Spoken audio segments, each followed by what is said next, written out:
तर आज आपण करणार आहोत मटण करी. त्यासाठी मी धुवून मटण घेतलेलं आहे. त्यात मीठ, हळद, घरकुल मसाला पावडर आणि ते असं छान असं मिक्स करून घेऊयात आणि अर्धा तासासाठी ठेवूयात आपण ते.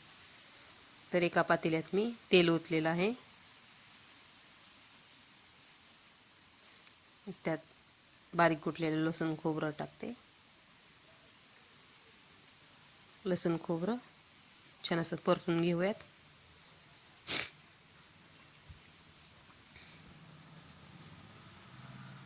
खोबरं लाल होईपर्यंत परतून द्यायचं.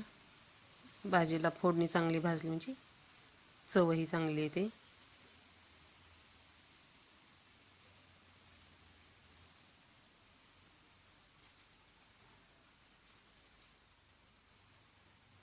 ते चांगलं भाजलेलं आहे. त्यात आपण आता चिकन टाकूयात.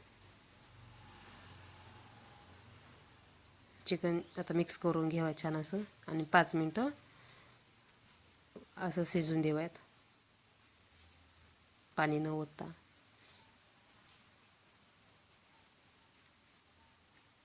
आता मिक्स करून घ्या. आता यात मी गरम पाणी ओतते.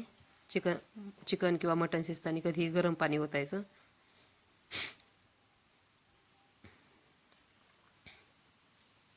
आता याला उकळी आली आहे. याला अर्धा तास कमी गॅसवर मी आता शिजून देते.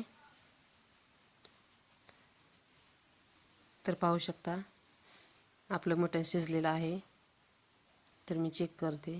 तर पाहू शकता मऊ असं मटण शिजलेलं आहे. तर आपण आता रश्श्याची तयारी करूयात.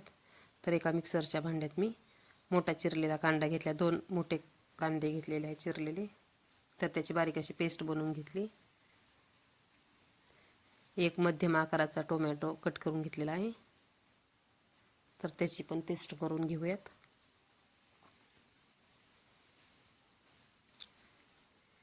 एका कढईत तेल ओतते. तेल गरम झाल्यानंतर त्यात कांद्याची पेस्ट पहिल्यांदा भाजून घेते छान. तेल पहिल्यांदा गरम होऊन द्यायचं म्हणजे कांद्याची पेस्ट आपली लवकर आणि चांगली भाजते. कांदा लाल होईपर्यंत भाजायचा. तर पाहू शकता असा लाल झालेला आहे. तर त्यात मी आता टोमॅटोची पेस्ट टाकत आहे. टोमॅटोची पेस्ट टाकलेली आहे. ती छान अशी मिक्स करून घेऊयात आणि ती पण चांगली भाजून घेऊयात म्हणजे आपल्या भाजीला आंबट अशी चव येणार नाही. तर माझी कांदा टोमॅटोची पेस्ट छान अशी भाजून झालेली आहे. तर आपण शिजवलेल्या मटणात मी मीठ, काळं तिखट आणि कुटलेलं डाळ पावडर टाकलेली आहे. तर एका पातेल्यात तेल टाकते. तिखट रस्स्याची तयारी चालू आहे आपली आता. बारीक कुटलेलं लसूण खोबरं, अद्रक,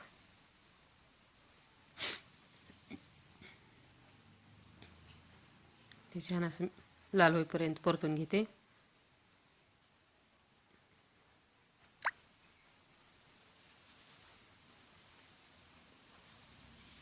ते परतून घेतल्यानंतर भाजलेलं कांदा टोमॅटोची पेस्ट ती छान अशी एकजीव करून मिक्स करून घेते. यात मी आता आंबारी, कांदा लसूण आणि सुहाणा मटण मसाला पावडर टाकत आहे. मिक्स करून घ्यावं ते पण आपण. आणि थोडी भाजी टाकत आहे शिजलेली आणि 5 मिनटं थोडं शिजून देत आहे कमी गॅसवर. असंच चव छान येते तशी. आणि आता मी मटण टाकलेलं आहे. पाणी तुम्हाला आवश्यकतेनुसार कमी जास्त करू शकता. मटणाच्या भाजीत कधी टाकताना गरम पाणी टाकायचं. मी आता बारीक चिरलेली कोथिंबीर टाकत आहे. कट छान येतो गरम पाणी टाकल्याने. आणि फुल गॅसवर मी उकळी आणून घेते. नंतर बारीक अशा गॅसवर भाजी ठेवते म्हणजे कट छान येतो. तर पाहू शकता आपली भाजीला कलर आणि कट पण छान आलेला आहे. जर तुम्हाला रेसिपी आवडली तर नक्की ट्राय करा, लाईक करा, शेअर करा आणि सबस्क्राईब करा. तर पाहू शकता आपली भाजी तयार आहे मटणाची करी. रस्सा किंवा कालवण काही भागात म्हणतात. तर कमेंट बॉक्समध्ये सांगा कशी